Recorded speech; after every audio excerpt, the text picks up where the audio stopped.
এইমাত্র বৈঠক শেষে ১৩টি গ্রেডের নতুন বেতন তালিকা প্রকাশ পেল। সরকারি চাকরিজীবীদের আসলো বড় সুসংবাদ। বিস্তারিত ভিডিওতে। এইমাত্র পূর্ণাঙ্গ সভা শুরু। 1:4 অনুপাত ও ১৩ গ্রেডে পূর্ণাঙ্গ তালিকা প্রকাশ। আজকের মিটিংয়ে সচিবরা যা বলল। ভিডিওটি শুরু করার পূর্বে চ্যানেলটি সাবস্ক্রাইব করুন। আজকের বৈঠকে উপস্থিত ৭০ সচিবসহ অর্থ মন্ত্রণালয়ের বিভিন্ন ঊর্ধ্বতন কর্মকর্তা। এছাড়াও পে কমিশনের ২৫ সদস্যের উপস্থিতিতে চূড়ান্ত বৈঠকে বেশ কিছু নতুন সিদ্ধান্ত নেওয়া হয়েছে। আজকের সভায় সভাপতিত্ব করেন প্রধান উপদেষ্টা। তিনি ইতিমধ্যেই গ্রেড সংখ্যা পরিবর্তনের বিষয়গুলো তুলে ধরেন। ২২ লক্ষ সরকারি চাকুরিজীবীদের জন্য আজকের এই দিনের বৈঠক আগামী ৫ বছরের ভাগ্য নির্ধারণের নতুন পথ সৃষ্টি করবে। ইতিমধ্যে একজন সচিব নাম অপ্রকাশিত রাখা শর্ত বলেন, আজকের বৈঠকে আমরা শুধুমাত্র গ্রেড পরিবর্তনের বিষয়গুলো নিয়েই আলোচনা করব না। আমাদের মূল কার্যক্রম থাকবে বৈষম্য দূরীকরণ। যেখানে ২০১৫ সালের অষ্টম বেতন স্কেলে কর্মচারীদের বেতন মাত্র সর্বনিম্ন ৮,২৫০ টাকা দেওয়া হয়েছিল, সেখানে কর্মকর্তাদের বেতন ৭৮,০০০ টাকা পর্যন্ত সীমারেখা তৈরি করা হয়। আমরা এই বৈষম্য দূর করে কর্মচারীদের বেতন বৃদ্ধির নতুন ইতিহাস করব। আমাদের বৈঠক ইতিমধ্যেই শুরু হয়েছে এবং প্রধান উপদেষ্টা আমাদেরকে বিভিন্ন দিক নির্দেশনা দিয়েছেন। তিনি বলেন, যদি অন্তর্বর্তী সরকারের আমলে নবম পে স্কেল বাস্তবায়ন না করা হয় তাহলে এই সরকারের ভাবমূর্তি ক্ষুণ্ণ হবে। তাও ৭ই যেভাবেই হোক জানুয়ারি মাসের প্রথম সপ্তাহে গেজেট প্রকাশ করতে হবে। এছাড়াও পে কমিশনকে নির্দেশ দেওয়া হয়েছে চূড়ান্ত খসড়া জমা দেওয়ার জন্য। তাৎক্ষণিকভাবে পে কমিশনের একজন ঊর্ধ্বতন কর্মকর্তা বলেন, আমাদের খসড়া তৈরির প্রস্তুতি শেষ পর্যায়ে। আমরা শুধুমাত্র আজকের এই বৈঠকের অপেক্ষায় ছিলাম। এছাড়াও কোন কোন গ্রেডের জন্য কত বেতন নির্ধারণ করা হবে শুধুমাত্র এই বিষয়গুলো লিপিবদ্ধ করা হবে। প্লিজ আপনারা চ্যানেলটি সাবস্ক্রাইব করুন। প্রধান উপদেষ্টা গুরুত্বপূর্ণ একটি প্রস্তাব দিয়েছেন।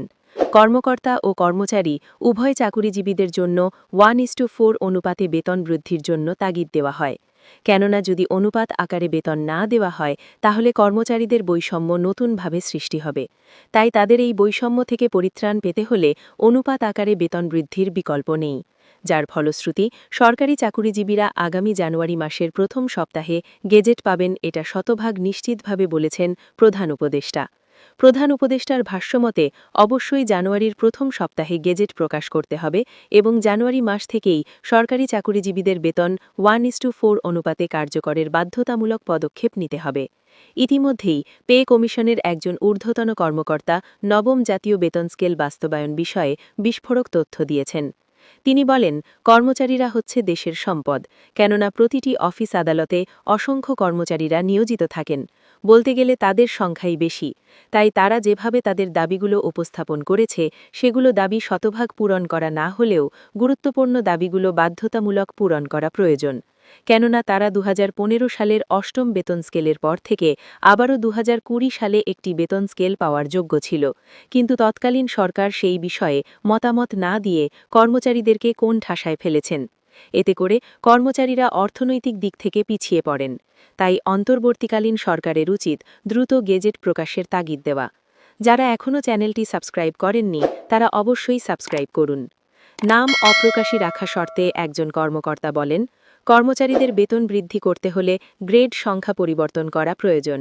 ২০২০ সালের অষ্টম বেতন স্কেল সরাসরি বাতিল করে ১৩ গ্রেড রাখার দাবি তোলা হয়েছে। ইতিমধ্যেই প্রধান উপদেষ্টা এই বিষয়টিকে ইতিবাচক বলেছেন এবং তার নেতৃত্বে ১৩ গ্রেড লিপিবদ্ধ করার তাগিদ দেওয়া হয়।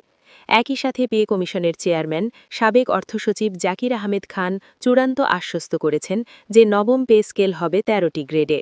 কেননা যত গ্রেড বেশি থাকবে তত বৈষম্য তৈরি হবে।